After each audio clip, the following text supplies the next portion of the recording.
In Chicago, you know that all sports rock. The Bears, Hawks, Bulls, Cubs, and Sox. Pick your favorite, you can choose. As long as the Packers lose. For everything you need to know, it's Bill Swerski Sports Talk Chicago.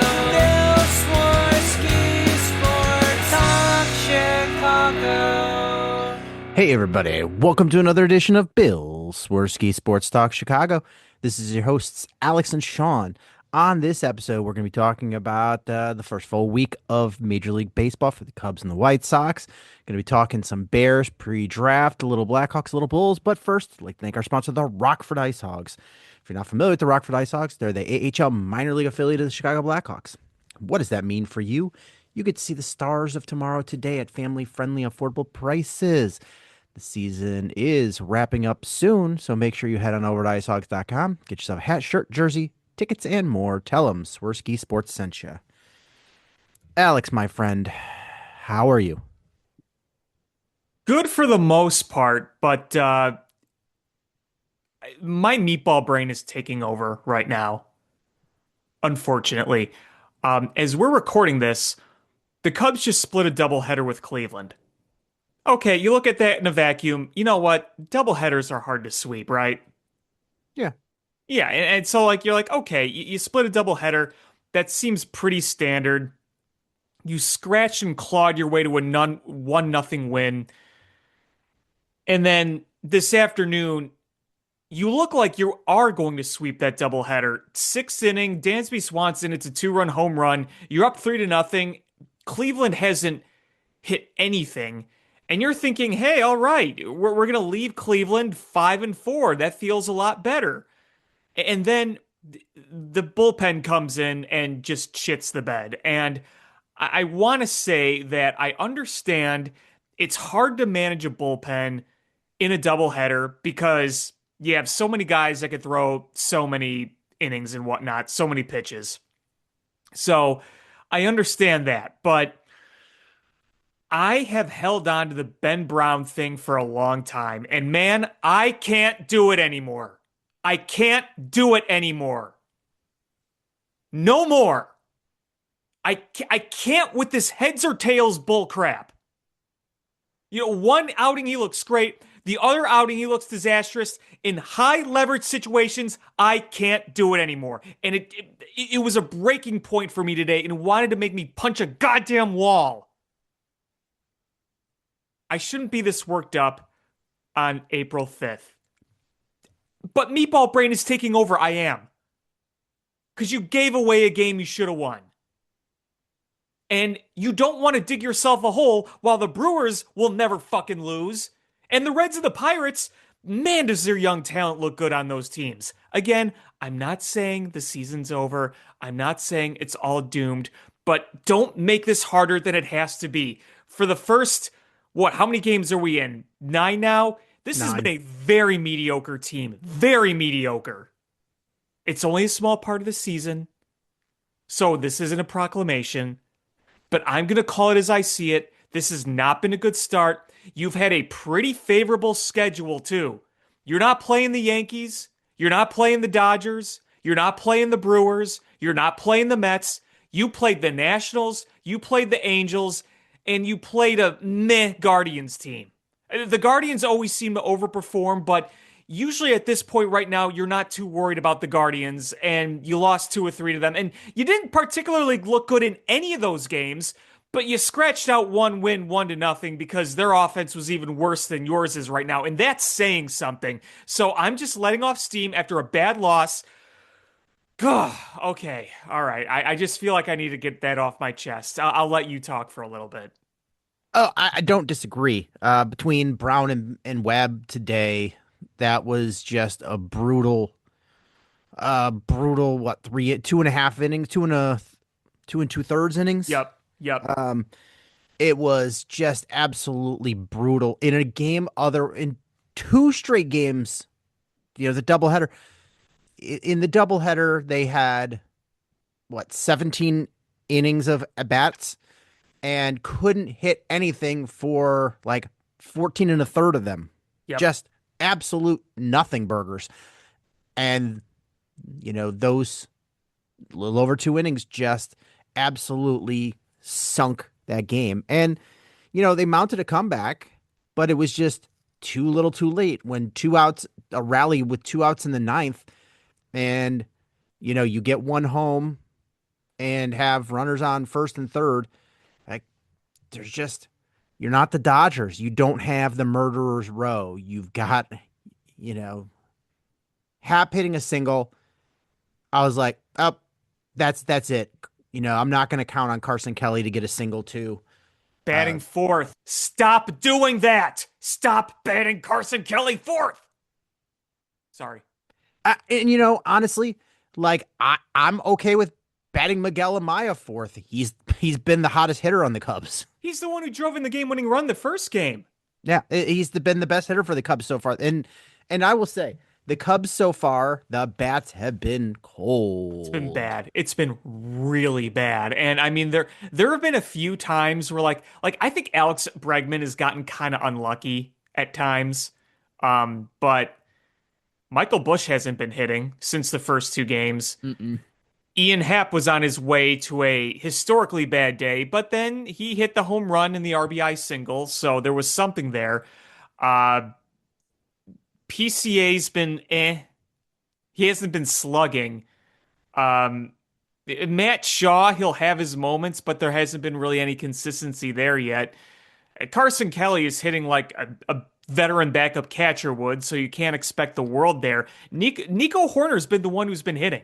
Nico Horner's been hitting. Miguel Amaya has been hitting. Yes. Dansby Swanson has been bad at the plate. Outside the home run today, it's been ugly. And it's funny because I just had a scathing thing that I like in my notes right up, and then I was like, of course it has to be, he has to hit home run, so I look stupid in this, but it doesn't, that home run doesn't change anything. He has been brutal. Yeah, no, it's just, and listen, it's been cold. I get that. And it's harder to hit when it's cold. Yeah. It's been cold in Chicago. Outside the two wind blowing out games, it was colder in Cleveland.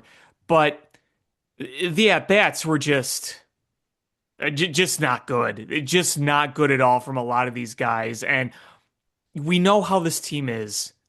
You see the ebbs and flows. They're going to go through a stretch where they look like Murderer's Row, and they look like other times where they're going Murderer's Row on your eyeballs. It's so bad to watch. And that's how it's been so far outside of two games. And even in one of those games, 3 or 4 of those runs were because the Angels couldn't feel the ball to save their damn lives. Heck, even the Nationals game. Remember the game 2? All those bloops that were falling in? Yep. It's been a very, very, very weird start to this season. And again, it's very easy to overreact when the season is so young and there's such a long way to go, because there's a lot of things that are weird across baseball when the season first starts. So, you don't want to make too much of it, but at the same time, and I can't emphasize this enough, don't dig a hole. Don't dig a hole with the Brewers looking like they're going to win 100 fucking games somehow again this year. Yeah, it's not that you're 4-5. That's all right. I can live with that. You are in last place in a 5-division team. So and the Brewers are off to one of the hottest starts in baseball. They look unreal. They don't even have Jackson Chourio, and look at them. Yeah. So it's one of those things is you're digging a hole. You just got to pace yourself. Like, all right. And plus the Reds and the Pirates are off to good starts too. Yes. If the 5-4 and you're like, okay, that win, if you pulled out that win today, the second game, it's a much different story. 4-5 Sure. versus 5-4. It's you're number one, you're on a streak. Okay, won 2 games. And it's also a much better look in the stands. You're two games out instead of three. It's a whole nother game. It's it's a big deal. Like pulling these games out is a big deal. That's that's how, Brewers and Dodgers and these teams they win games. They pull them out. They win in the margins, and the Cubs have not so far. Yeah, you can't you can't keep losing these tight games that you should be winning. You can't do it. Right. And again, we're not at the point where we're hitting a panic button, but we're giving you a realistic outlook here because listen, if you find a nice stretch here and you're around 500 or above and you're within striking distance at the end of the month, obviously April's April. There's so many more months to go, but again, it makes it so much harder. And the reason why we put emphasis on this is what screwed him over in 23 and 24? Slow start. That's just the truth. You just don't want to be in that situation again.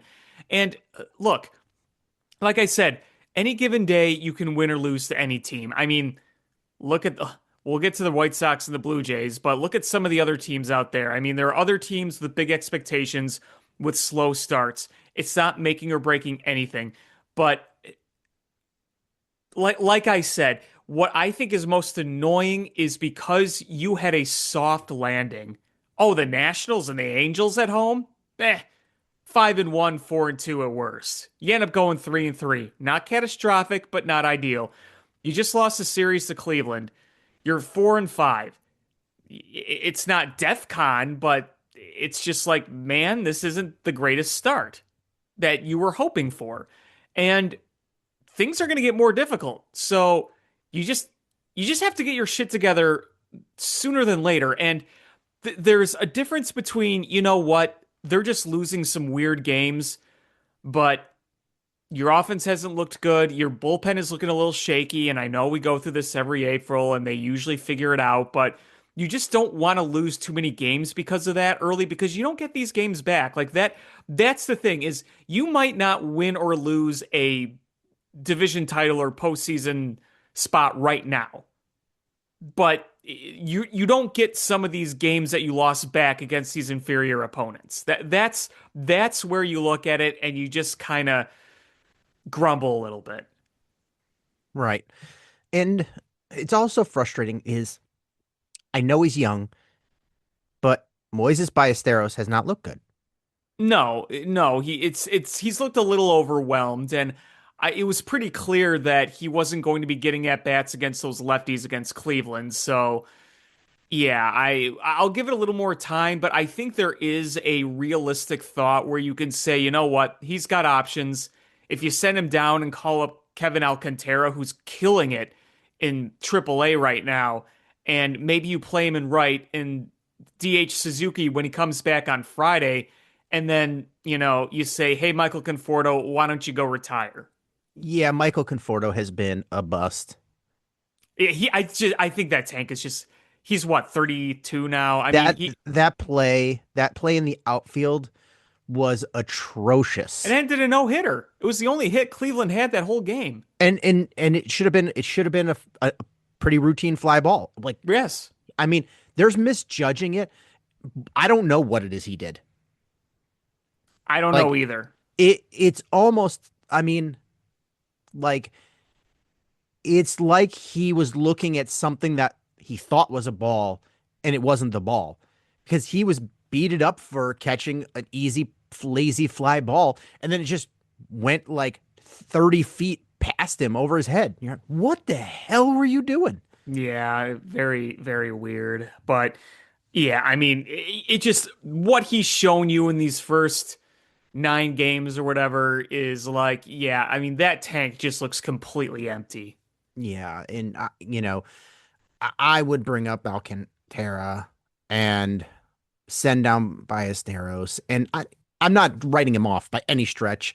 It's it's just like with Shaw. You just can't rely on the young players when you're trying to win now. Yeah, and I want to give Mo Baller a little bit more rope before I make it, but I do think that might be an option If it's a few more weeks and he's still not hitting very well, then I think maybe you pull that trigger. Um, and then there's the Cade Horton news. Ugh. I'm praying it's it's a nothing burger, but I'm worried that it's something more. You hear Craig Counsell talk and it sounds bad, but then you hear Cade Horton talk and it sounds like, you know what? I'd rather just be super conservative and just take a press pause, and I don't know where the truth is going to be. Um, I just remember the same thing happening with Justin Steele last year. The same exact like, oh, I feel good. I was being precautionary, and then Sniff to my Lou was not as optimistic about it, and sure enough, we saw what happened. I don't know. I'm very worried about it. Yeah, I'm very, very, I very worried about it. and the thing is there's absolutely nothing that's gonna. He could come back in what, go on the 10 day, Yeah, he's on the 15-day right now. 15. Okay, so he could come back in 2 weeks and pitch just absolute gems, but I am going to be nervous until through the end of the season because of Yeah. this because of this second start of the year in the tightness. I mean, I think that if again, we'll find out more Monday, so whether or not you've listened to this pod or not, if it's not season ending, if it's a month, I think we can live with it as long as the offense starts picking up. Uh, but I'm worried. I'm worried that it's more than that.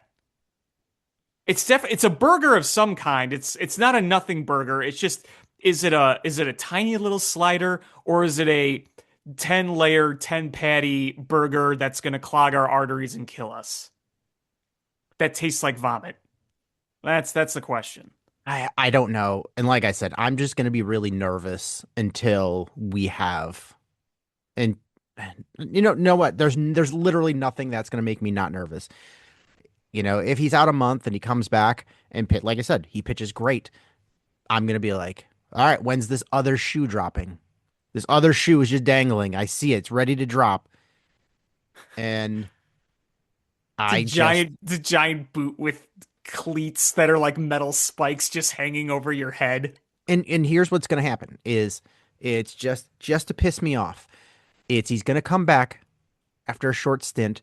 He's going to look great. Right? And then we're going to be on the verge. They're like, you know what?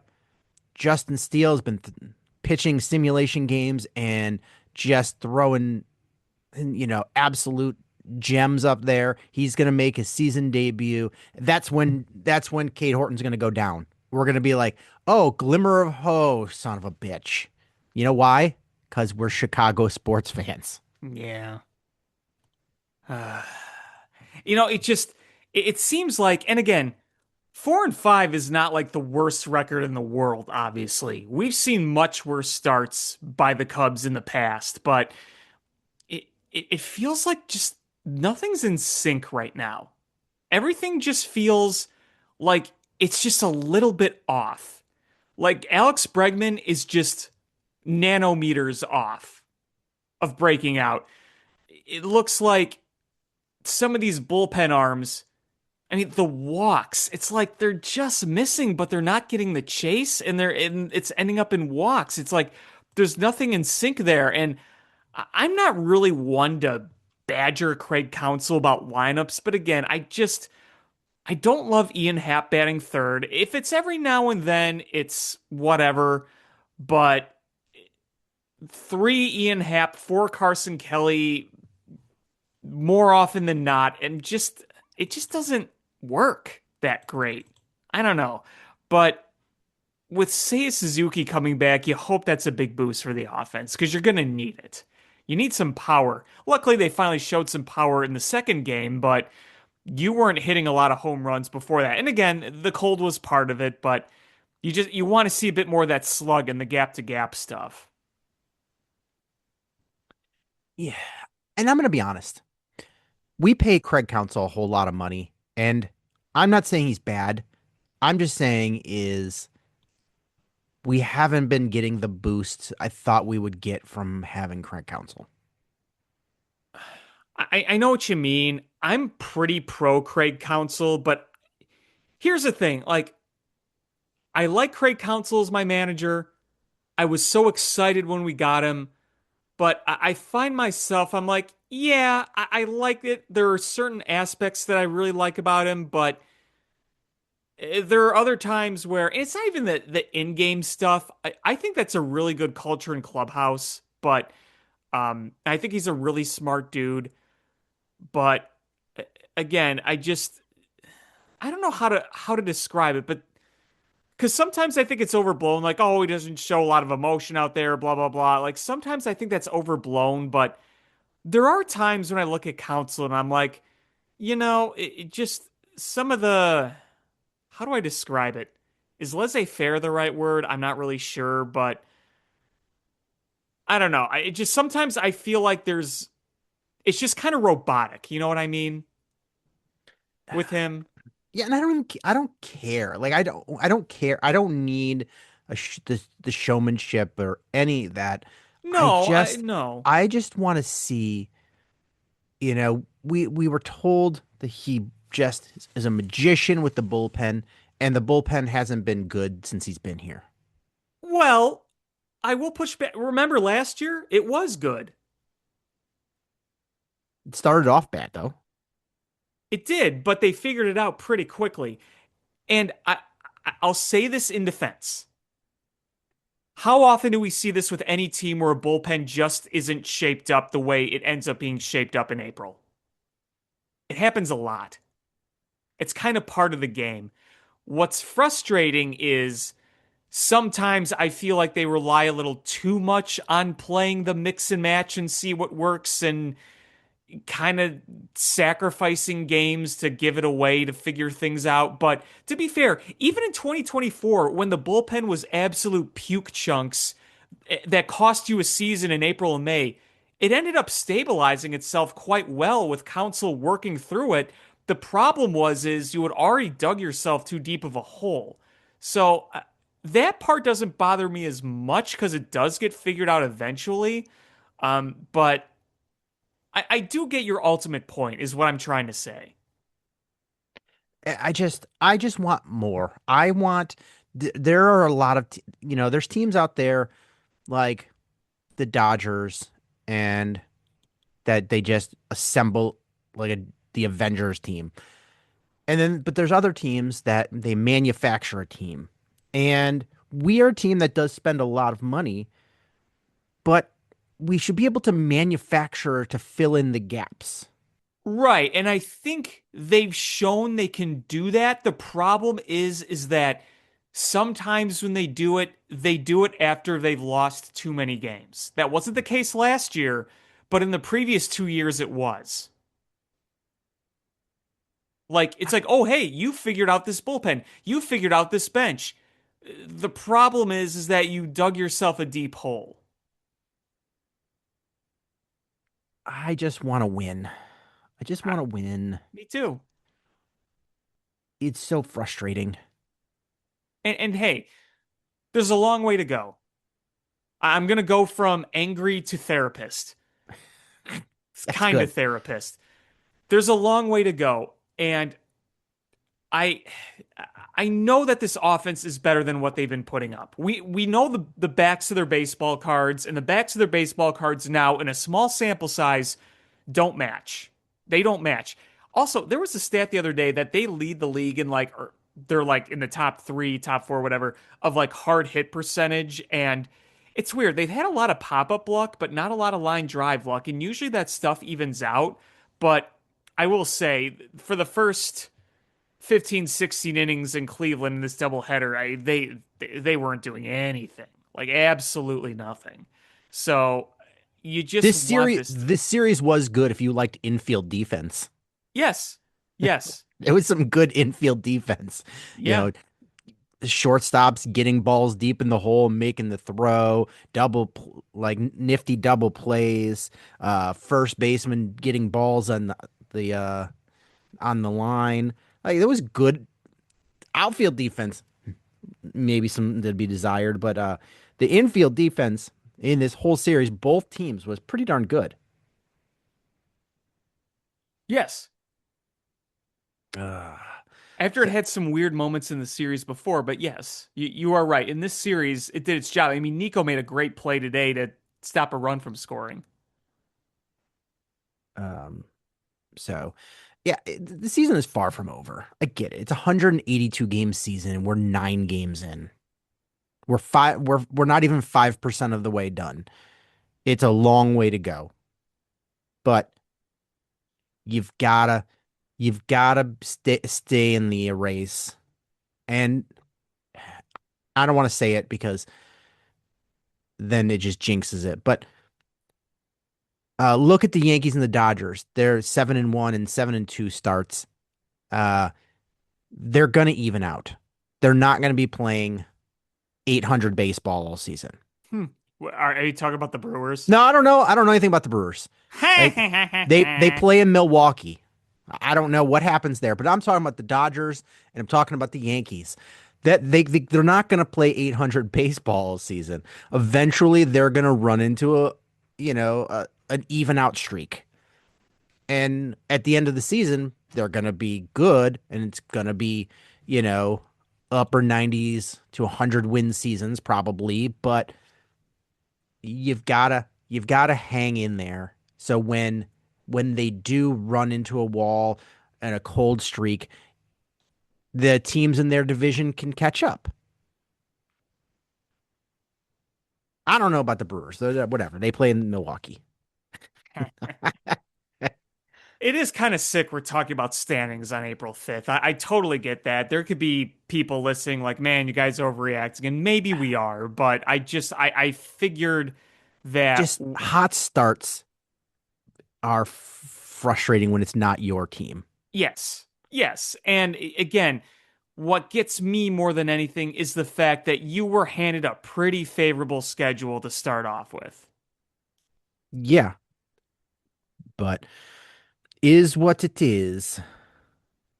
And I just sometimes, no matter what time of the year it is, when you lose a really crappy game like that, I just get angry and I need to blow off steam. So I accomplished that. So I feel much better. Everything else today was nice. I celebrate Easter next Sunday, technically being Orthodox, but my dad's side of the family's Catholic. So we had a little brunch today, went to Palm Sunday at my church today. Beautiful day, got a walk in. The Cubs did win a game today. And if this makes you feel any better, did you see what I tweeted out about Easter and the Cubs? I did not.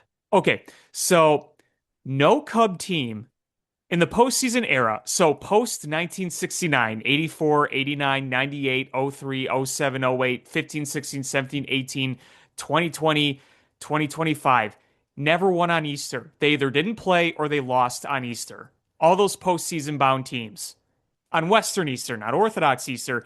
Even back before the postseason, the only times they made it to the World Series, won the pennant, and won on Easter was 1906 and 1908. Nothing afterwards. So if that makes you feel any better, It's 9 games in. Uh, I've just got to be a big boy about this I know, and me too, me too, and me too. not be a giant baby. I know, I know. I'm guilty of it. This first half hour of the show was us being meatballs, Yeah. especially Yeah. me in particular. No, I'm being a giant baby about this too. Um, You and I are it's floating in spaghetti. we are it's just it's we just gotta um we just gotta just slow our roll a little bit. Yep, yep. Um, yeah, so uh yeah, I mean, it is what it is. We're gonna catch a win streak.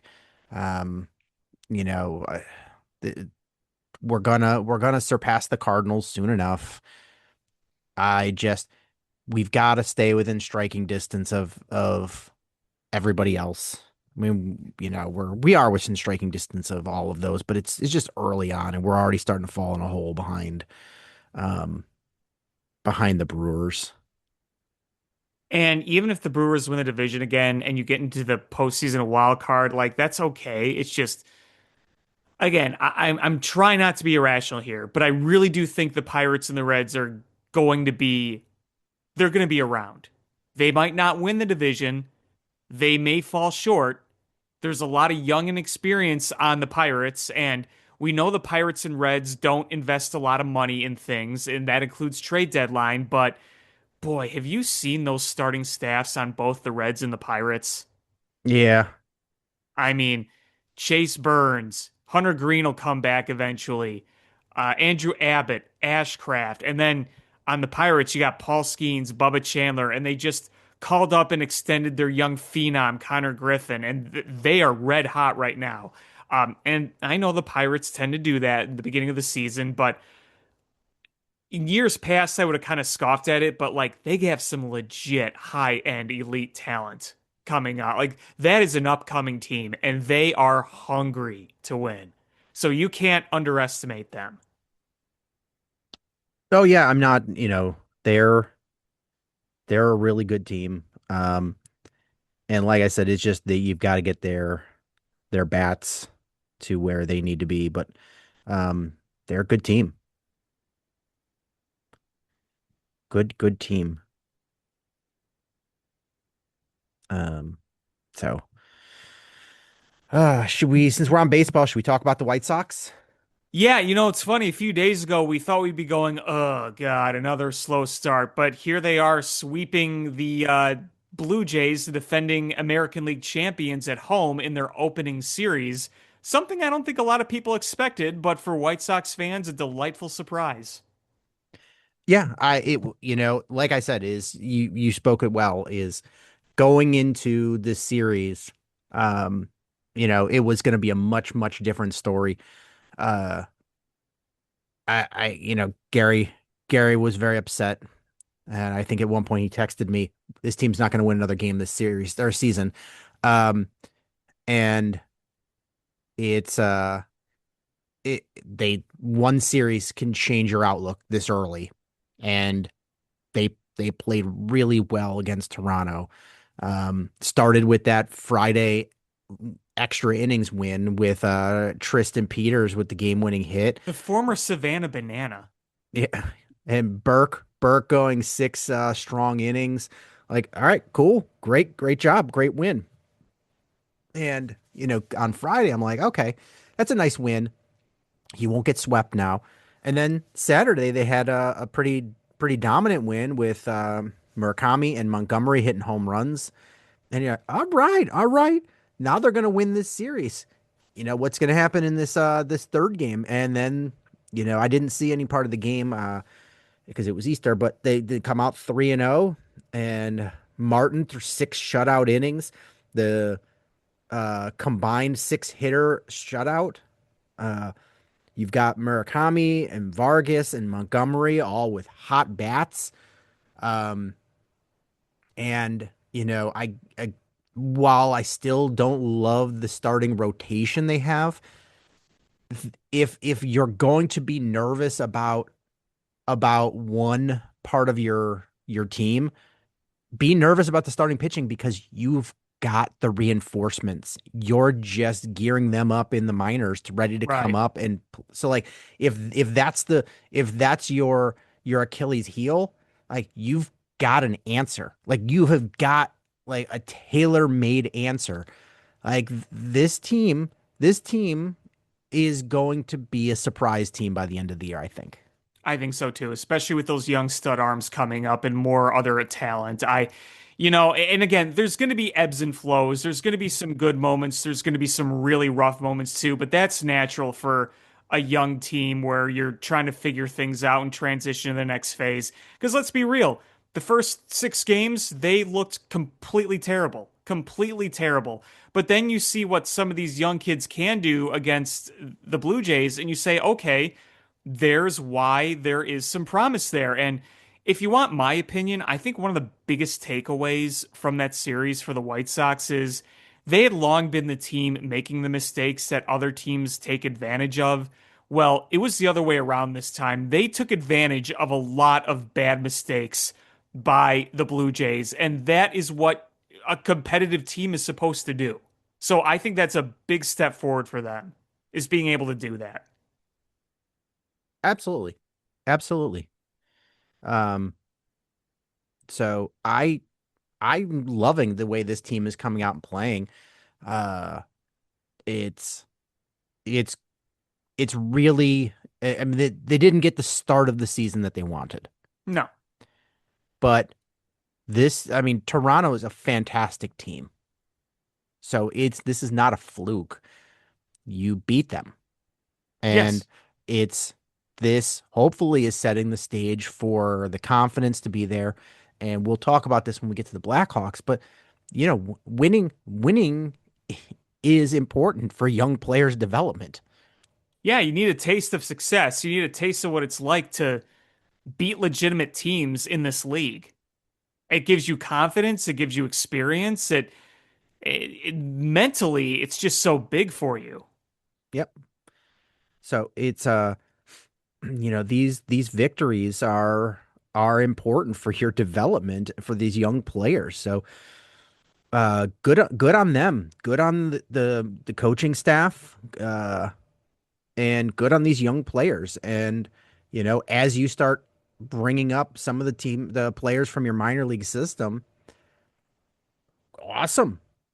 That's going to be huge. And I'm going to add on is if they get a collective bargaining agreement with a floor and you have to spend a bunch of money, good. Good. Get those young players up here so you know which of them, because not all of them are going to succeed. Just doesn't happen. And figure out which ones you think are going to be successful and then spend around them to build up this team because I think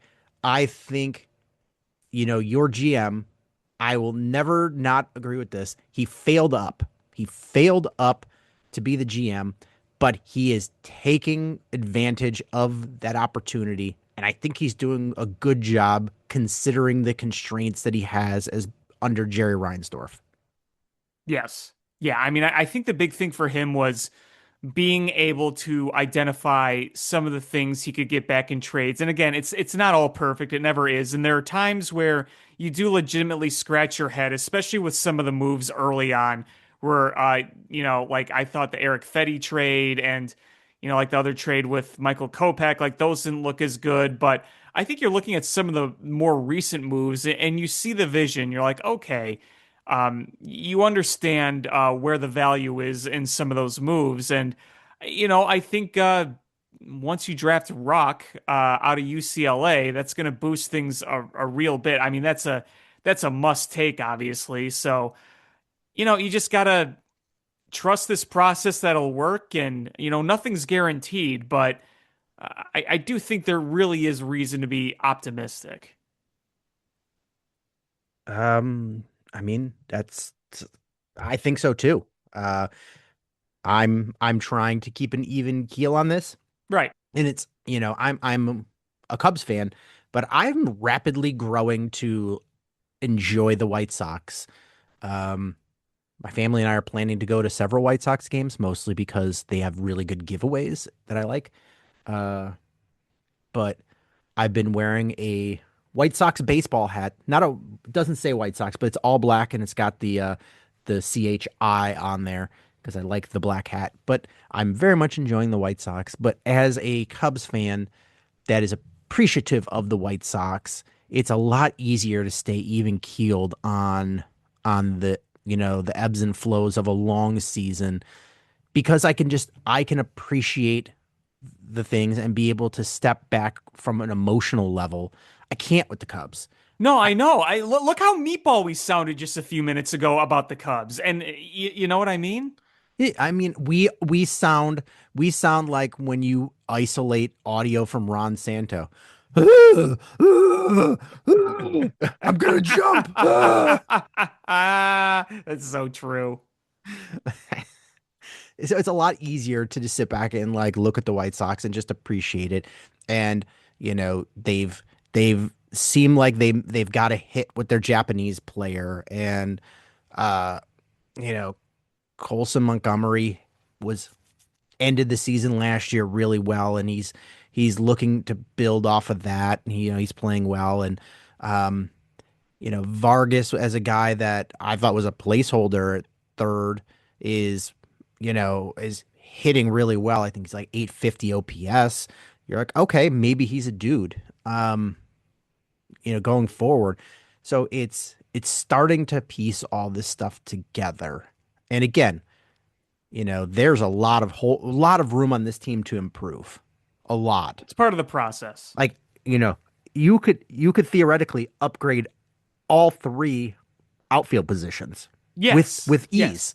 With ease. Yeah, you don't want Benintendi being around longer, or you don't want, you know, I think Acuna can be a bench type platoon player, but you don't want him to be an everyday outfielder. And I think Hayes is kind of the same way. He's a really nice veteran, but on a contending team, he's just your like platoon type outfielder.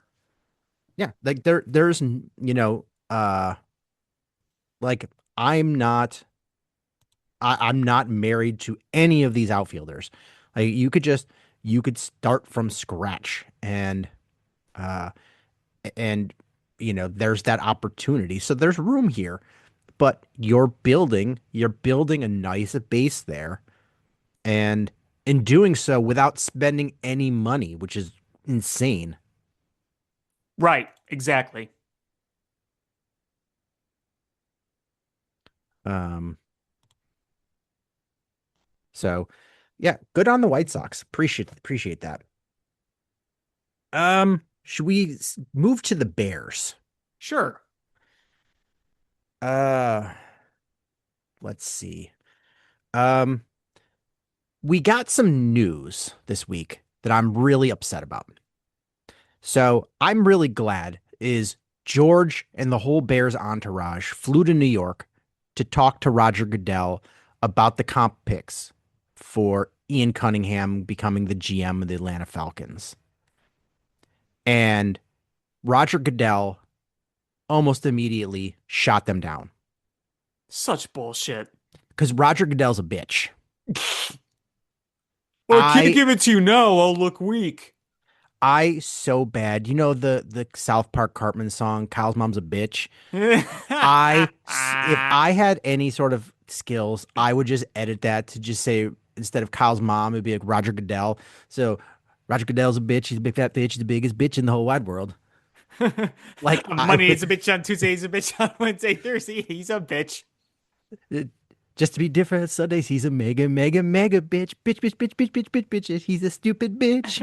Roger Goodell's a bitch, and he's such a dirty bitch. Ask the fans around the world, they may say something a little like this.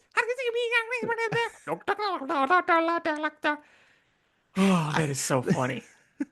Because he is. He's like, I guarantee they are trying to push back on the Rooney Rule because of the federal government's push against DEI. Like that, I guarantee that's what it is. I guarantee.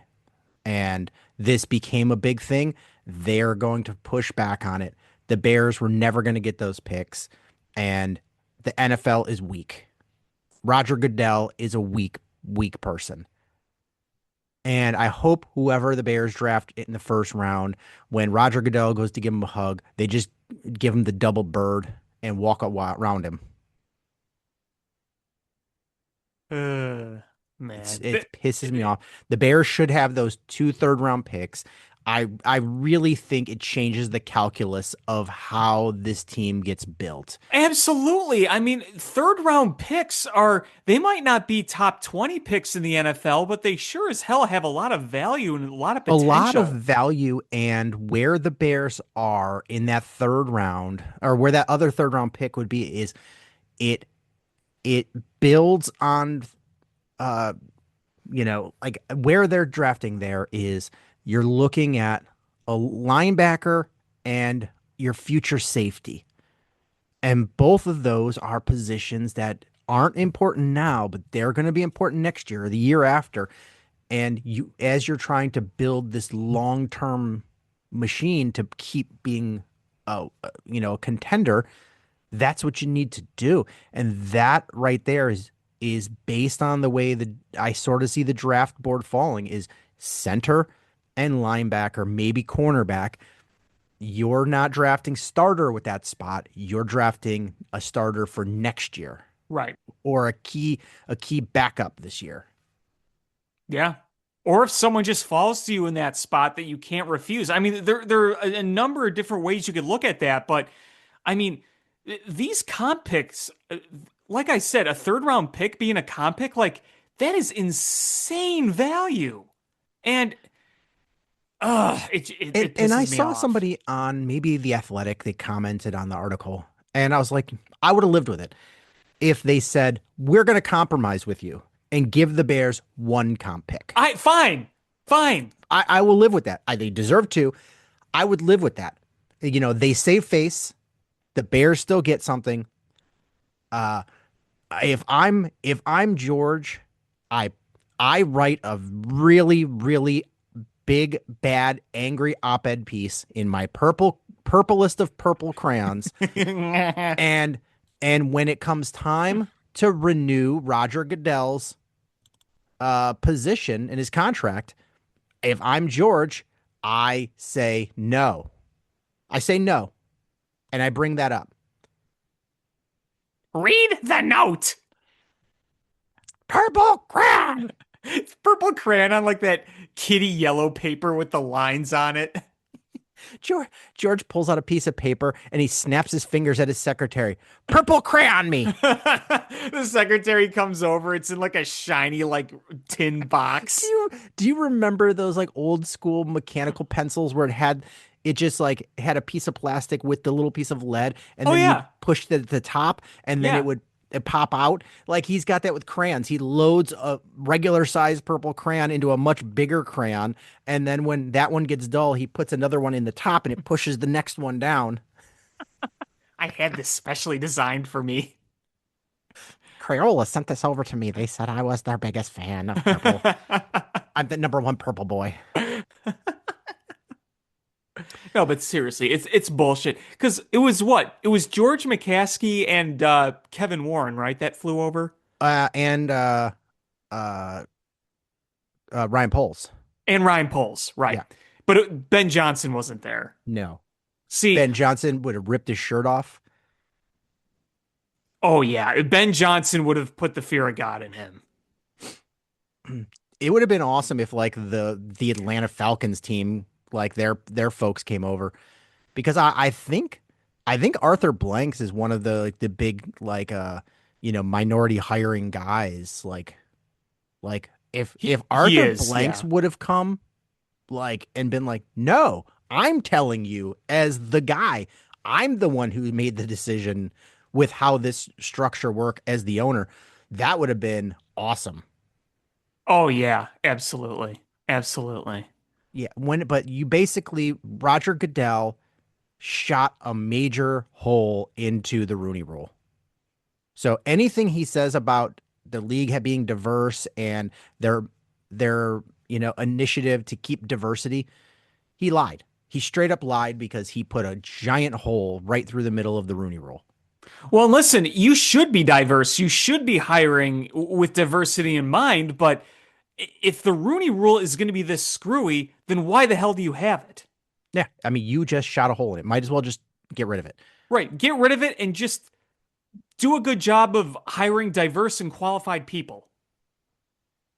Or you could enforce the Rooney Rule and give the Bears their picks. One of the two. Yep. Yep. Um, If a rule has that many holes, then why have it? And here's one of my personal problems with the Rooney Rule is sometimes I think it does a disservice to candidates. Because remember the Bears hiring cycle when they hired Ben Johnson. What happened in the first round of the playoffs? The Lions lost. So the Bears, knowing they wanted to hire Ben Johnson, were still going to be going through their quote process, because they were anticipating the Lions were going to at least make some sort of a run in the playoffs. They didn't. So, who did they call in like last minute to fulfill the Rooney Rule? Wasn't it David Shaw? Ah, it might have been, but either way, you're calling in to fulfill a rule of somebody who has zero chance to get the job, and they probably are aware they have zero chance to get the job, so you're wasting their time. Yeah. So it's just stupid, and I'm pissed at Roger Goodell for this, and I'll never not be pissed at him. And it makes me happy as much as I hate the Patriots and I hate that coaching staff that Bill Belichick had. But when they all were flying around with those Roger Goodell clown shirts, like those make me chuckle so much now. Oh yeah, it's pretty funny. Um, the other day, Ben Johnson was speaking about Ozzy Trapillo, and it didn't sound good. No, that injury can derail an entire career, and that's what I'm worried about. Um, yeah, the couple things about it is one, they're like, I don't even know if we'll have him next year at all. That's bad. And the fact that the Bears are looking at some offensive linemen early on, like in their top 30 visits, is concerning to me because if they drafted an offensive lineman early, that means they're not anticipating Ozzy Trapillo being around long term. So the left tackle was probably one of the most important, if not the most important subjects that Ben Johnson brought up during those GM meetings. So one of the big conversations, obviously, was Braxton Jones. We had that thought that Braxton Jones was not liked by Ben Johnson. We didn't anticipate him coming back. He was brought back, and Ben Johnson even said, like, wow, I was impressed with the way he physically came back and signed his deal. He looked a lot bigger. So I guess here's a question. Riddle me this. Is it possible that after the draft, depending on how things shape out for the Bears, is it possible that they still might be, if he's available and his price comes down, still in on Taylor Decker? Because there was a report that they have been in contact with him. Obviously, Ben Johnson knows Decker very, very well. He coached him. But I wonder if that's still potentially on the table, depending on how things go in the draft and just their overall feeling, because you might have an opportunity if you don't draft somebody, but you still think there is a chance for Ozzy to have a future beyond. Maybe you try to just really piece something together here because Braxton Jones is an option, but do you want Braxton Jones to be your number one option, even if you re-signed him? Or do you want to bring in legitimate competition that doesn't involve moving guys over? I'm thinking that either they think Taylor Decker's price tag is too high, Which or right now it is. or internally they don't think that he would be able to perform up to the par. Which, maybe they watched the tape and they're like, age looks like they caught up to him. I'm not sure. Because the Lions are moving their left tackle or the right tackle over to left tackle. So Penei Sewell is going to play left tackle for them this year. Keep in mind, Penei Sewell's like maybe a top three. He might arguably be the best lineman in football right now. So yeah, that's the move. They already made that one. Yeah. I'm just curious because right now nobody's going to pay what Taylor Decker wants. And I think it's very possible that after the draft, he doesn't get signed somewhere and he's going to have to make a decision. It's one, would he like to come back and reunite with Ben Johnson? And two, do the Bears see value in him? I am just not totally comfortable thinking, yep, Braxton Jones, that's the guy. I mean, because I don't think Braxton Jones is the worst lineman in the world, but he didn't play last year. And he's not awful, he's not great. At best, I think he's a passable lineman. Maybe putting on some size will help him a little bit, but I don't know. It's just it's a sucky position to be in because I thought Ozzy Trapillo was really showing some promise towards the end of last year. Wouldn't you? Yes. So that's a frustrating one. But we'll see how this plays out, and we won't know anything until probably December-ish of what's really going to happen because the Bears keep all that kind of stuff hush hush. Um, and then the question will be, do they uh do they put Ozzy Trapilla on the injured reserve and designate him for return, or if they just put him out for the season? That Yeah. well, I guess we'll know that. We'll know that, around cut down date. And they did re-sign McLeod this year. So you do have some depth on that line. Would you ever consider a scenario where you move Joe Tooney over and then try to replace the right side? I wouldn't because Joe Tooney's just so good I at what don't he does where he I is. don't want to. I would rather put somebody out there, and that's something you do as a last ditch effort thing. I think you've had enough time to find yourself a left tackle, and I think between um uh the Canadian Eagle and um the guy they brought in from Cleveland and Braxton Jones and whatever they do in the draft and the last round of free agency, I think that's just who it is. And it's just going to be a competition. Yeah, no, I'm with you. I'm with you. I just sometimes you have to look at these in these multiple perspectives because things can change really, really quickly. Yeah. I mean, again, I can't emphasize this enough. Even if some of the stat sheets don't look amazing, I was pretty impressed with what Ozzy Trapillo was able to do before he got hurt. For being a rookie, for being put into a very complex system that Ben Johnson has. And I was excited about it. And remembering that that was Ben Johnson, that was Ben Johnson's guy. He was drafted in the first draft where Ben Johnson was the head coach. So you knew he had a handle in that.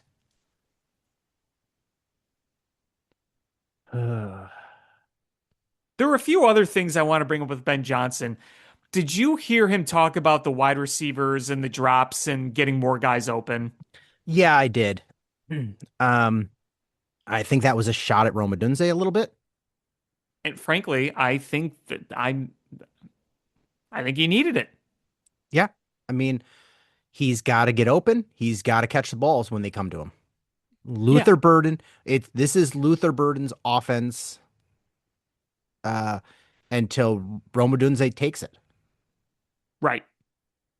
And you know what? Luther had a few drops too. I mean, everybody had a handful of drops, but I think the thing with Roma Dunze is he was the ninth overall pick a few Yeah, years he's a ago. top 10 pick. Like you've got to come in there and You can't have those. yeah. I mean, we saw what the number one or uh who was the guy that in that draft that the Giants drafted at wide receiver. Um that guy, Oh, yeah, his rookie year, neighbors. look, yes, like he um he was just phenomenal that rookie year. Like you saw him and then he got hurt, but just just carried that offense. Uh and um you know, you watched him and you're like, God damn, that guy uh was was special.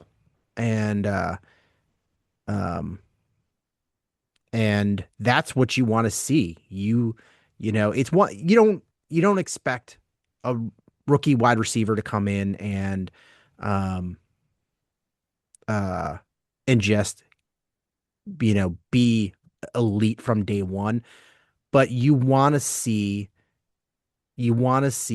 that glimpse. And like Roma hasn't been terrible, but we just haven't seen glimpse of dominance. Right. Like even Marvin Harrison was, I would say that was a very for a number 4 overall pick guy that was supposed to be elite, son of Marvin Harrison. Like that rookie year was ooh. But last year, towards the end of the year, we saw signs of life, and we just haven't seen that with Roma Dunza yet. And I don't know if it's just because, uh, you know, they Luther Burden came on, and you still had um, a number 1 option in DJ Moore. Like if maybe now he just like, all right, it's my time to shine because people are out of the way. I'm not sure what the answer is, but um, you know, we need more out of Rome, especially with DJ Moore gone. Yes, absolutely. There's no question about it. And even with Luther Burden and Colson Loveland, you need him to be one of your top 3 producers in this offense going forward. There's no question about it. So Ben Johnson's aware of it. He flat out said it, and everything Ben Johnson said was super refreshing, even to the point where he was like, "I don't want to hear about 2025 anymore. We didn't win the Super Bowl. I'm done with it. We're moving forward." Yeah. Like I like to hear that stuff. Not only does Roma Dunze have to step up, I think we need to add another like front end of the draft wide receiver just to keep this offense moving.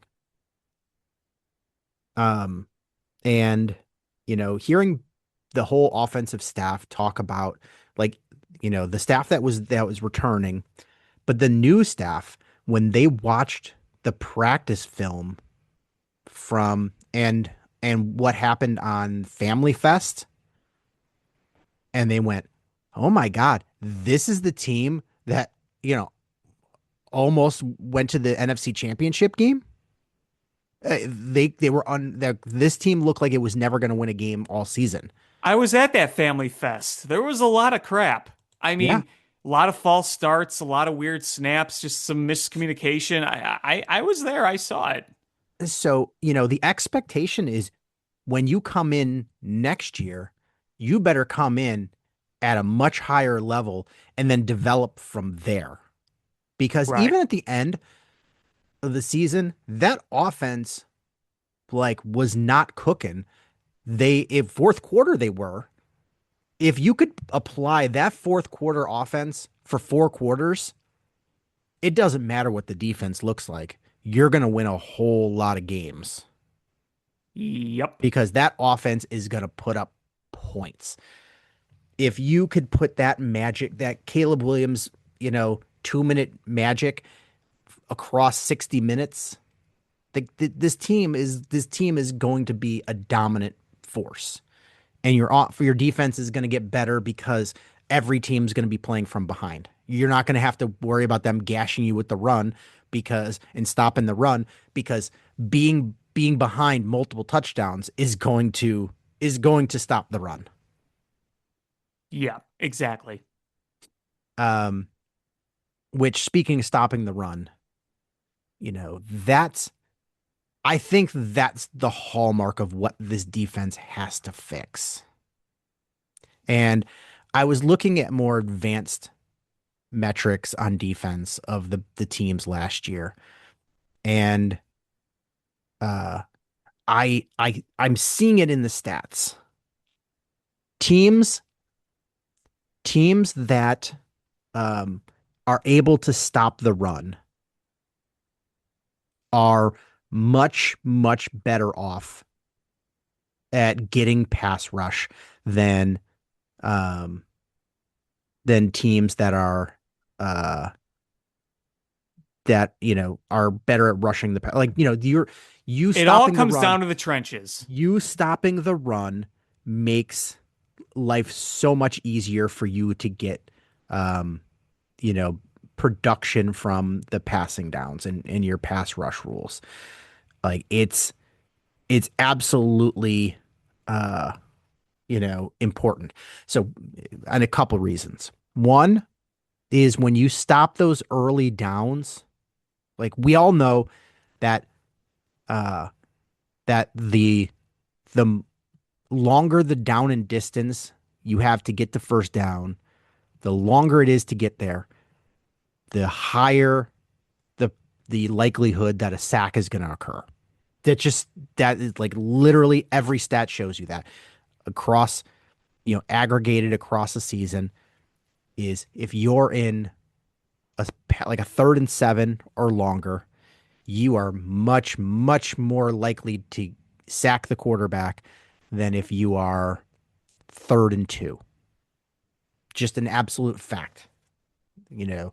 Um, so stopping the run early sets you up for a longer second down, which puts you in a higher position to get a 3rd and long, allows you to pin the ears back when you're giving up 4+ yards a carry in, say you give up like 4 or 5 yards on first down, that puts you at 2nd and 6, 2nd and 5.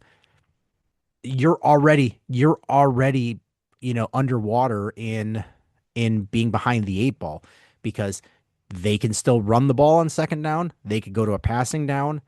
And then if they're able to pick up even half of that distance, you're at 3rd and 2, 3rd and 3. That stinks because you can do whatever it is you want. Your whole entire playbook is open to get that. You've got to make those teams one dimensional to give yourself the advantage. So I know everybody wants to draft an edge rusher because they're fancy and you want to be able to, like, the goal is like, oh, well, if we get a guy like Myles Garrett, it changes the calculus of everything because he's going to win those pass rush downs no matter what else is going on. But guys like that, there's not many of them. Like all of those good pass rushers, their teams are for the most part good at stopping the run too. Gives them those positions to get into those pass rush downs and to put them in a better position to get those sacks. I think Austin Booker and uh and Montez Sweat can be good enough if we can get better defensive tackles, stop that run. Yeah, I mean it's a big part of it. It really is. And you saw last year where you were just getting gashed in at the wrong times, especially. And I mean, there were a few games where you were able to contain it a little better, but overall, the run defense was not good, and you straight up needed to be better at that. Yeah. And Andrew Billings took a huge step back last year, and Yeah. he was our run stuffing guy. And I just, I mean, while it's possible they draft an edge rusher early, I just can't, the number of defensive tackles in this draft that are going to come in and help you right off the bat, it's that pool is pretty thin. There are, at the mid and later rounds, there are guys, they're rotational guys. They're your backup guys. They're the ones that come in, for 20% of your snaps, 25% of your snaps to, in your rotation. They're not the main guy. The front end of this, there's a handful of guys. I can't see the Bears not taking one of those. I'm more and more one of their first 2 picks is going to be a defensive tackle. Because really, there's probably not going to be a defensive tackle taken until about, honestly, it's probably a pretty good odds that the Bears are at 25 would have the opportunity to take the first defensive tackle off the board. But there's a bunch that are in that 25 to 45 range. That's where the good ones are. And they've all got some sort of knock on them. Like Caleb Banks is probably the most talented from Florida, but he had a foot injury last year and he hurt the foot again during was it the combine or his pro day? He hurt that foot again, and having a 300-pound man with foot issues, but Yeah. he's the most talented. Like if his foot was 100% and he didn't have a foot injury last year and he didn't hurt it again, he might be a top 10 guy. But, you can't take that risk. Caden McDonald from Ohio State is a much safer pick. He allowed the rest of that Ohio State defense to take hold, but that was a really good defense too. Um, I really like Christian Miller, the defensive tackle from Georgia. Like that dude is a beast. Not going to win a lot of pass rushing downs, but he's he is so hard to move off of the point of attack, even with double teams. Like he just and he's not like a big fat guy. He's just stout. Like uh he's just a stout guy. I really like him, but if you take him at 25, it's too soon. He's probably a 30 to 45 range in the draft. Um, so that gets me to looking at who the Bears have brought in on top 30 visits. And I let me start with this. I'm going to give you a list of names of players and let me see if you can figure out the common denominator for all of them. Okay. Kyler Gordon, Jaquan Brisker, Velus Jones Jr., Braxton Jones, Darnell Wright, Javon Dexter Sr., Tyreek Stevenson, Caleb Williams, Rome Odunze, Luther Burden III, Ozzie Trapillo, Shamar Turner, Colston Loveland. All drafted by Ryan Poles. Further on from there, They have the same agent. no. They were all guys the Bears brought in to Hallis Hall on top 30 visits. Oh. Ryan Poles drafts guys he brings in. So we start looking at the top 30 visit people so far that we've confirmed. Is Max E. Hanacho, offensive tackle from Arizona State. He's like a late first, early second type of guy. Zion Young, the edge from Mizzou. He's a late first, early second guy. Caden McDonald, the defensive tackle of Ohio State. He's a late first, early second guy. Um, Jimmy Rolder, the linebacker from Michigan. He's like a fifth, sixth, seventh round guy. Dejon Stribling, wide receiver out of Ole Miss. He's like a mid uh, round pick, 4 to 6. Jager Burton, center from Kentucky. He's like a fifth through seventh kind of pick. Seth McGowan, the running back from Kentucky. He's like a sixth rounder through an undrafted priority free agent. Brian Parker, an offensive lineman from Duke. He's like a sixth, seventh undrafted guy. Ontario Thompson, he's a defensive tackle out of Washington. He's like a fifth, sixth, seventh round guy. James Brockenmeyer, he's a center from Miami. He's like a very late round guy. Dan Villari, he's a late round guy. And then you start looking at where they went on their pro days. Like they sent everybody to K-State, where the top guy there is Sam Hecht, the center. They sent a whole contingency to Oklahoma. So there it's R. Mason Thomas, Deion Burks, the wide receiver, defensive tackle, Grayson Holton, tight end. They got a tight end there. They've got a running back, a safety, and an offensive lineman, all from there. But the guys that they're looking at aren't guys that they're expecting to fall. So it has me believing I think the Bears are going to try to trade back. Everything about who they've brought in and who they're interviewing and going to see screams to me the Bears are not going to pick at 25. I think they're going to try to draft, they're going to try to trade back 10 picks. I truly, in my heart, believe that's what their goal is. I mean, I would not be surprised if that happened at all. If you can pick up another mid-round pick and still draft from a similar pool of players. So that's where I'm seeing it is, Cade McDonald, you know, he's he's in a lot of big boards. He's like pick 28, 29. Zion Young is like he's probably an early second round guy. Um, so that's what they're bringing in. They're not bringing in guys that they think might be able to fall. They didn't bring in one of the safeties in the first round safeties. So that gets me into that what the Bears are doing.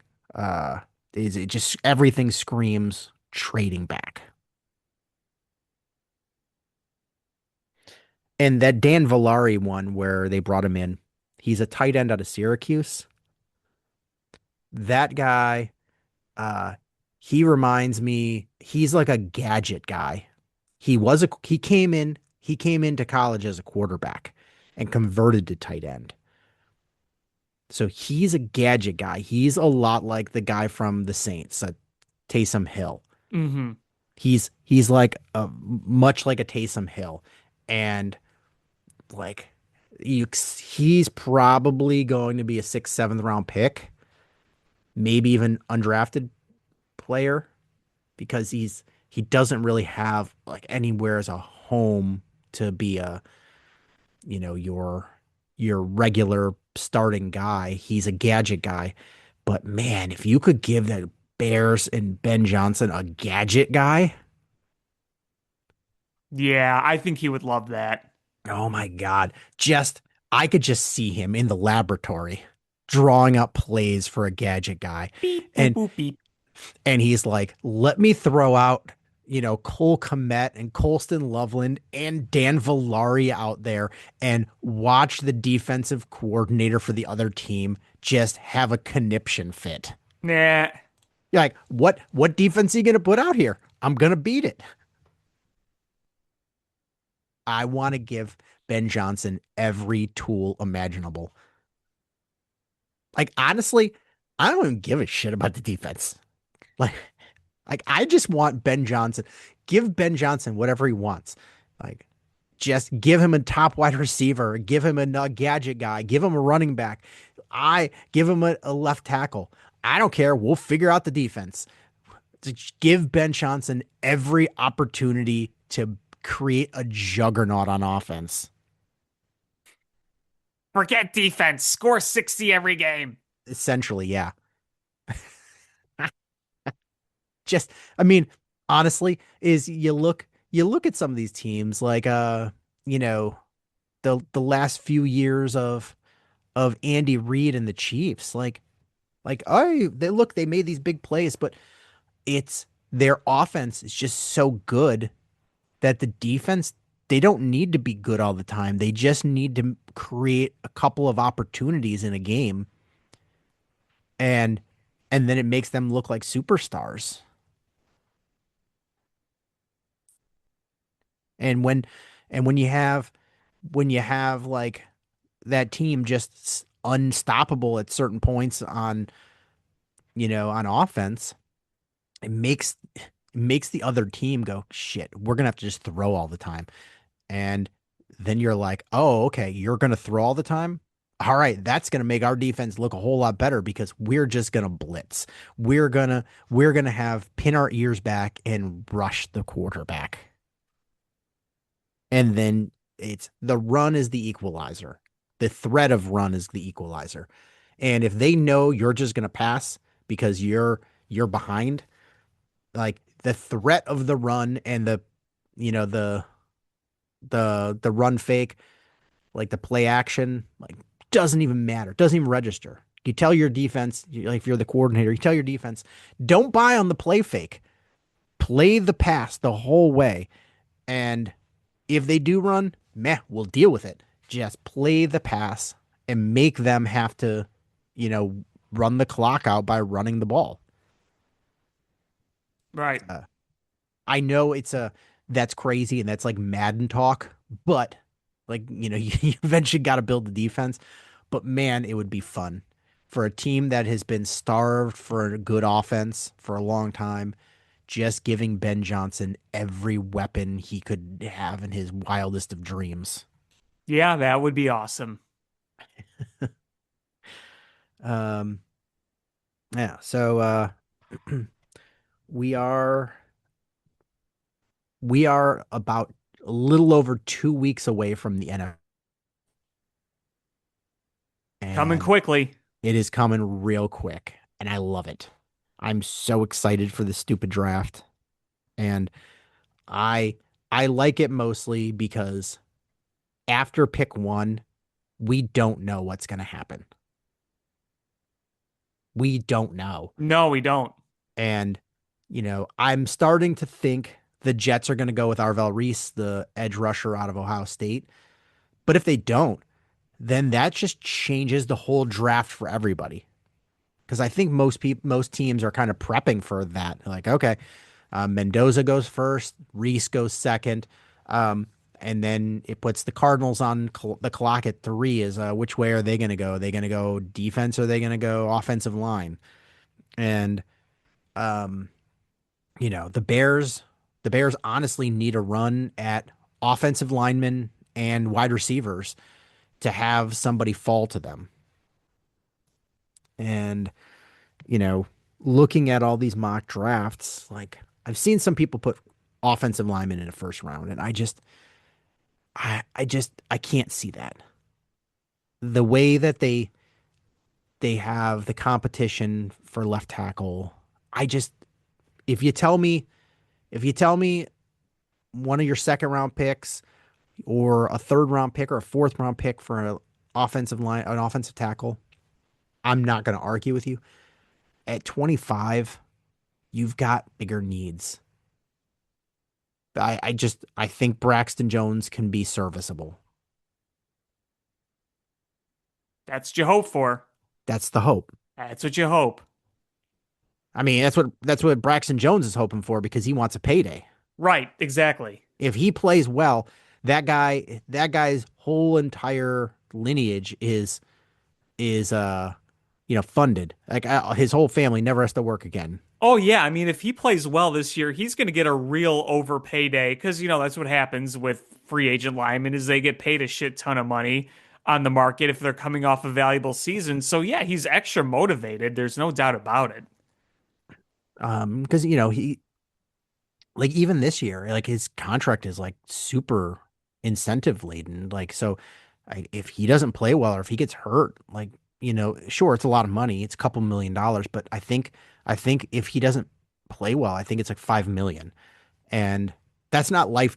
That's not like future generations money. That's um, Just 5 million. Oh yeah, that's it. Yeah.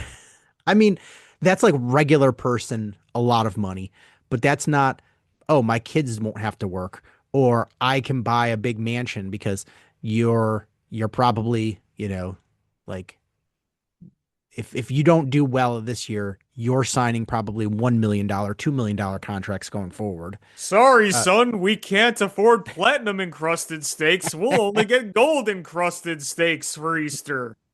I'm just saying is there's a whole huge difference Of between course. $5 million and then $100 million contract. Of course. Um, that is just a huge, huge difference.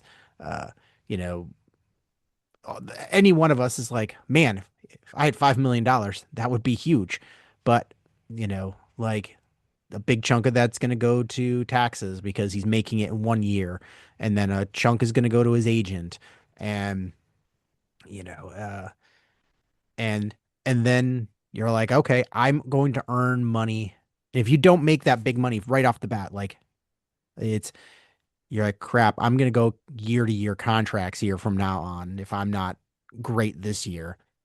And you're earning all of the money that you're going to be earning for the rest of your life over the next like couple of years. So you got to make that work out well. Sorry, And my boy. Our backyard waterfall can only be 20 feet, not 30 feet. uh, but I mean, that's got to be scary. Like, if you're somebody, you're like, okay, I made $10 million, and then let's say after, uh, you know, taxes and paying my agent. It goes down to five, and you're like, that I have to live on $5 million for the rest of my life. You're like, I mean, like it's different if you're earning a paycheck. You're like, okay, I know my budget. You're like that $5 million. You're like, what's my budget? Like, how do I make this last forever? Especially when you have no idea how long you're going to live. Am I going to live to 60? Am I going to live to 90? It's, I don't know. That's maybe I'm a worrywart, but that just would scare the shit out of me not having an income for, the vast majority of your life. No, I mean it would scare anybody, right? Yeah. I mean, did you ever watch that 30 for 30 about players going broke? I've heard of it. I've never actually watched it, but I am intrigued. Watch it. It's fantastic. Like there's a stat that like NFL and NBA players on average go broke like 3 years out of the league. Yeah, I that's And yeah, and that's bad. and they had Bernie Kosar as one of the people on there, and they could not have done that man dirtier. Like they just put like a heat lamp on him, and he was just sweating all of the makeup that they put on him off as he's talking about like losing all of his money and gambling and drinking, and he's just sweating. You're just like, oh my God, they did this guy dirty. They could have put a fan on him, turn the heat on the light down. But they talked about like, the lifestyle, like when you're a rookie, that the other players, they're expecting you to like pick up these big tabs at restaurants and as being a rookie, and then you're like, man, I've worked so hard for this my whole life. I want to buy my mom a house. So you buy your mom a house, and then you're basically spending a big chunk of your rookie contract. Um, and then, I mean, like there was the story came out. Rex Grossman was broke. His rookie is like on his rookie year or his rookie contract. He spent all of his signing bonus, and he realized that the you only get paid during the season. So they divide your checkup over uh 16 weeks. So 52 weeks a year. So he in the off season he wasn't getting a paycheck, and he's like, I already spent my signing bonus. He was broke. Like he had to borrow money, and his aunt was like an accountant or something, and she's like, let me manage your money, and basically put him on a an allowance, and made him sell this like big fancy truck he bought, and bought a used car, and um and to get back, I mean, he ended up being fine because he played a long time in the league making backup quarterback money. But that rookie contract, he was broke. And Yeah. then some people don't have somebody to watch out for them, and they don't understand. And then you start borrowing from the future earnings and borrowing on credit, and then when that paycheck stops, you're like, man, I'm living this lifestyle like I'm getting the paycheck When you're not. when you're not. So it's tough when you're, I get it that you got to be more disciplined than that, but it's probably real hard to show up to work every day when everybody else is driving like, a $200,000 car, and you're driving a used Toyota Celica. Um, you know, it's just that the you start keeping up with the Joneses. I just picture the Uncle Buck car.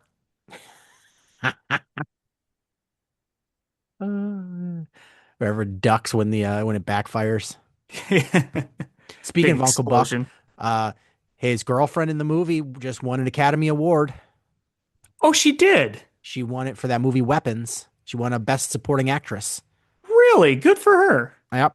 So, Weapons was really good. I liked that movie a lot, and Uncle Buck is one of my favorite movies. Oh yeah, I love Uncle Buck.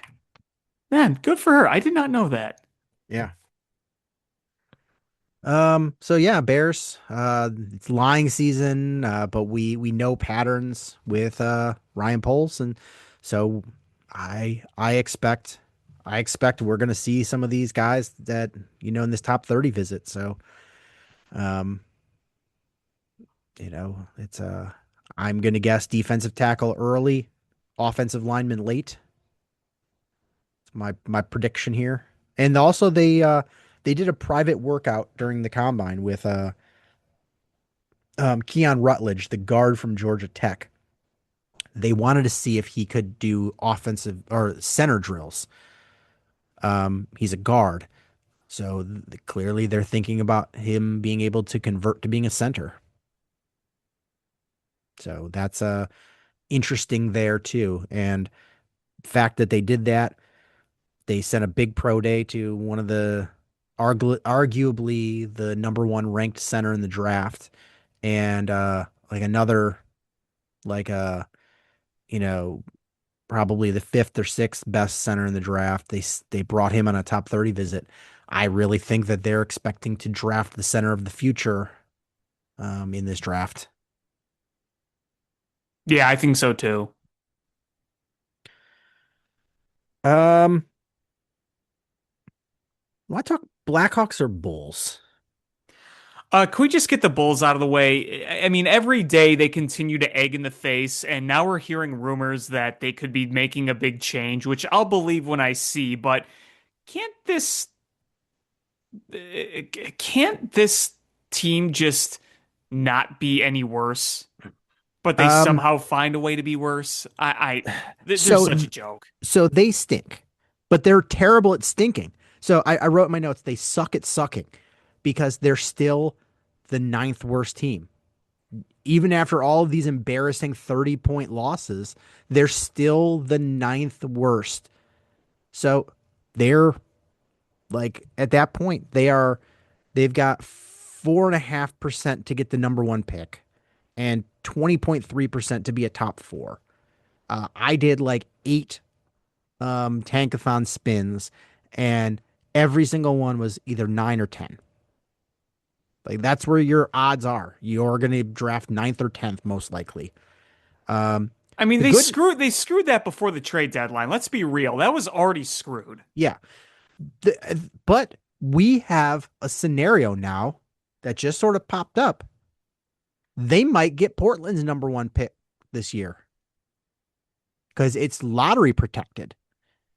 And Portland right now is the number 8 seed. And if they stay 7 or 8 seed, they get 2 bites at that apple to make the playoffs in the postseason the play-in tournament. And if they don't make the play-in tournament, they're probably going to be in the lottery, and the Bulls don't get that number one pick. But if they make it into the postseason, they are not eligible for the lottery. The Bulls will get that first round pick. So they've got 4 games left. They're not going to get in the 7th seed. They're just behind there. So mathematically, it said like they're 90, like a 90 something percent going to be the 8th seed or the 9th seed. Um, and they've got uh a game against San Antonio, which is gonna be a hard one. A game against Denver is gonna be a hard one. A game against Sacramento, which should be an easy one. And then the important one is the Los Angeles Clippers because that's the team they're competing for the 8 versus 9 seed. And why that's important is if they get the 8 seed over the 9 seed, they they get 2 bites at the apple to make the postseason. Because if they win that playing game, 7-8, they're automatically in. And we know we get that pick. If they're the 9th seed, then they have to win 2 games to make the postseason. Because they have to win that 9-10 game, and then they have to play the loser of the 7-8 game.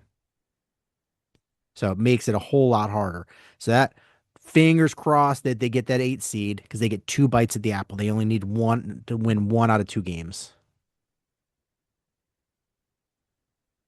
I don't know if it really matters with our current front office. No, it doesn't. Um, having pick 16 and 10, but uh, I'm just saying it gives us something to have hope about.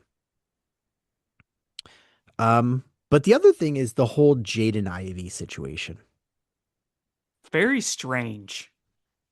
I really so first of all, that makes that whole trade we got nothing. We Nah, literally like yeah, it was, he yeah, was that lottery ticket. right. And I I really and truly think that he's got some sort of mental break because I don't know if you've seen the video after the Bulls released him that he's down in like Alabama preaching on the street corners. Yeah, I mean, I haven't watched like everything. I followed a very loose like breakdown of the events and including the stuff with his girlfriend or his wife or whatever. I'm like, what the hell is going on here? Like Like I mean something's wrong. Something's off here. I agree with the Bulls stance. Get rid of him. You can't have this. It's bad enough look that you stink. You can't have a guy spouting off bigoted stuff. Um, he's got to go.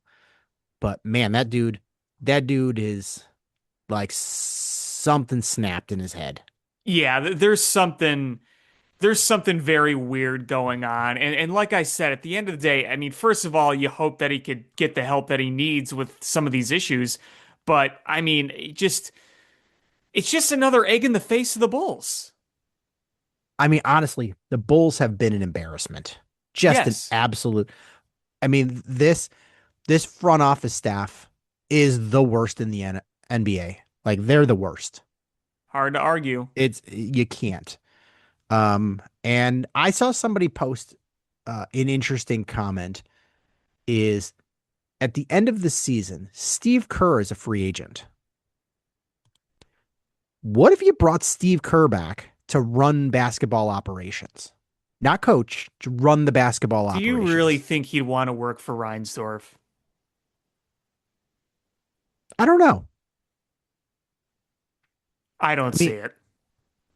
I mean, he's obviously got ties to this team, and I think, I think, I think he's done coaching, or he's at the end of his run coaching. Uh, is being able to be a guy keeps you close to basketball, but not the grind of being on the court. I I I I don't know if he has interest, but that is you're stupid to not at least explore that because you've got to take a big swing here. You've got to get this one right. It's not just the coach because by Billy Donovan's going to be gone. I think he's going to go take a college job. You think he's going to go to North Carolina? I think there's probably a good shot of that, but if not, I think some college program opens up, and that's probably a better suit fit for him anyway. Um, like he's a mediocre plus NBA coach, not bad, but not elite. He's he's like he's in the high end of that mid, you know, coaches. No, I agree. I agree. But in the NCAA rankings, he's probably pretty top tier. Um, so somebody's going to pay him a shit ton of money, and it's going to be a better fit for what he's trying to do. So the Bulls are going to have the opportunity here to just sweep out everything and start fresh. And if you're the Bulls, you are at the bottom. Like you don't have good draft picks, like you've got no talent really. Uh, is you bring in somebody on a big swing and let them cook. I would love that. I would love that.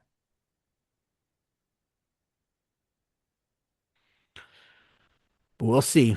But they stink.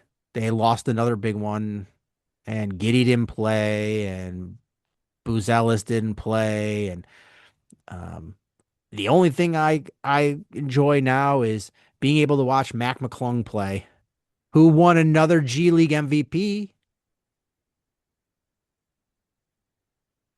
Yay. uh, Like he is the epitome of a like what we refer to in baseball as a 4A player. Yeah, He's too exactly. way too good for the minors, not good enough for the majors. A GG League player. He's a double G. Double G. Uh, so it is fun to watch these players that aren't key pieces, but they're what you got now, and you're like, all right, well, this is what it is. Let's watch these players play, and that's what we got here. Um, like your Mac McClungs, uh, and your Yukis. Like I just let me watch these guys play. They're not key players. They're not probably going to be on your team next year, nor should they if you're going to be a good team. But I don't know. It's let's we stink. We're not going to make the postseason. We're not going to win a top lottery pick. Let's have fun out there. Let's do something ridiculous.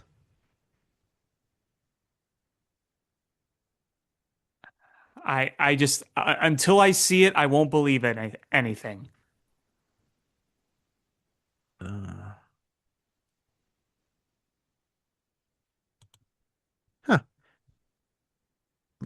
huh. Cooper Flag and LeBron James made NBA history. It was the first time a teenager and a player over 40 both had 20 plus points in the same game. First time ever? Mm-hmm. Huh. Oh. Hmm. So that leaves us with the Blackhawks. They're not a good team either. Um, They're just only like 22 years old collectively. they're just children. And you have Sasha Boisvert got his first goal. Um, and you have Roman Kantsarov who led the KHL in goals. Um, you've got uh Anton Frondel, who's recorded some points. yeah, and so you're seeing some positivity there. Um, Tavo's looked terrible since the Olympic break. Yeah, that signing's been a bit of a bust, whereas Tyler Bertuzzi's having a really good year. The frustrating part yeah, I referenced this earlier. Tavo, I think the losing has just been weighing on him. He seemed to succeed when he was on Carolina and they were always winning. I think that guy needs that external motivation to be able to play well. And, he's this team is not ready for prime time. And I think just the losing, this the Tavo, when he's on, is an elite passer. Like elite. Yes. And he stinks passing now. Like I think I might be able to go on the ice and pass as well as he does. Uh and it just he even admits that the losing is just weighing on him, and he's lost all his confidence. And I don't know how you get a veteran his confidence back, when there's what handful of games left. Well, not this year, but hopefully next year you take a step forward and you're Yeah, not losing as you've got much. to. You've got Yeah. to. Um, but then you've got your goalie situation. Uh, because you signed Drew Comesso to, a pro contract, and you signed Adam Gahan. Is that how you pronounce it? I think so. You signed him. So now you've got Spencer Knight under contract for next year, Arvid Soderblom, Drew Comesso, Adam Gahan, and then you've got Berezhnoi, the guy who was the PED guy. Um, and you so you've PED guy. so you've got five guys vying for four goalie spots between Chicago and Rockford. Um, so I'm curious of how that's all going to play out. Got a little bit of a log jam going on there. Good problem to have. It's a good problem to have. I wonder what the plan is though. I think it's just gonna see how it shapes out with these players. I really do. My assumption is it's gonna be Soderblom and Knight on the Blackhawks to start the season. We're still gonna be doing the Soderblom thing. Here's my rationale. One, you've got him under contract, but two is Spencer Knight is right now your best goalie in your Correct. Correct. so he's going to get the lion's share of your starts in the net, right? Yes. So Comesso and Gahan are your younger guys. They need to play. So you can go you can split 50-50 time. I mean, maybe even Comesso goes your primary Rockford with Berezhnoy as the backup, and then Gahan maybe goes to the fuel um, and plays there. But you don't want you don't want Spencer Knight to be getting the lion's share of starts in the net and have a young player like Comesso just sitting there twiddling his thumbs. I think he just needs to play. And that's, I mean, is, I mean, if I guarantee if Spencer Knight went down with an injury, like a long term injury, you're probably, if Comesso plays well, bringing him up and transitioning him to the start over Soderblom because Soderblom's not good. Uh, No. it's trying to, if Arvid Soderblom doesn't get playing time, who cares? Really, who cares? Soderblom to me, to make a reference we just made earlier, we talked about the 4A player in baseball and the GG guy in basketball. Soderblom is he's kind of that guy in the NHL. Like, he's good enough to be a backup goalie on a rebuilding team, but if you're trying to legit compete, he's not the most ideal option. That's kind of, Soderblom is like, if you're a contending team, that's like your third option from the AHL if somebody gets hurt type guy. Yeah, I just, he's a guy. He's your Michael Conforto. You don't like you're playing him. That's Like insulting. maybe it is. Maybe that's a little bit insulting. He's not like if he's not playing, okay, he's not your long-term guy. Who cares? You're not developing him. You don't care. He's there to spell Spencer Knight or step in if Spencer Knight needs a couple days off because of, like a minor injury. He's not your future is either Comesso or Gahan, and one of those guys is gonna be your future. You want to give them all the playing time that they can get to develop because that's really how you develop. You play. And sitting around and watching Spencer Knight play while you sit on the bench and you get, one start every 4 or 5 nights, like that's not doing it. So Soderblom is just your emergency guy or your backup catcher guy. Um, just you know that's who he is, and like it's it's it's a role that you need, and so that's why I'm expecting that pairing for next year. But if you're Comesso, you're better than Soderblom and you're more valuable to this organization. But it's also um it does suck to be down in the AHL when you could be in the NHL talent wise. It just that's you're trying to be groomed to be the future goalie here. Right. Um, and then you got Levshinov who broke his hand is done for the season, which stinks.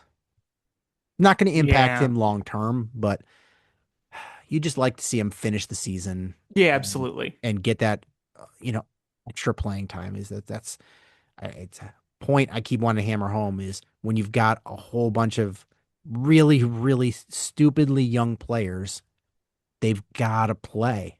They've just got to play, especially against good competition or professional competition.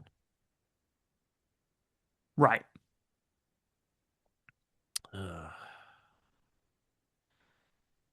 Is there anything else you wanted to talk about? No, I think I know the Illini lost the other night, and I had some thoughts there, but maybe I'll share with that after the tournament is done. Good luck to Michigan, by the way. So I'm actually kind of rooting for them against UConn. Did you watch?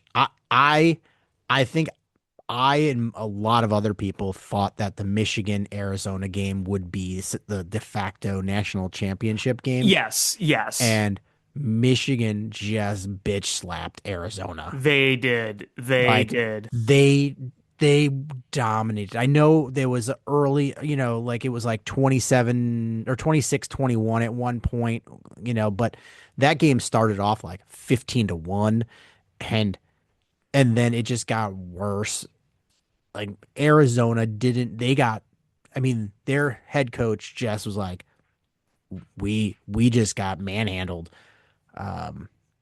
Michigan came in there, the better prepared team, the tougher team, just dominated them start to finish. And I'm I hate UConn.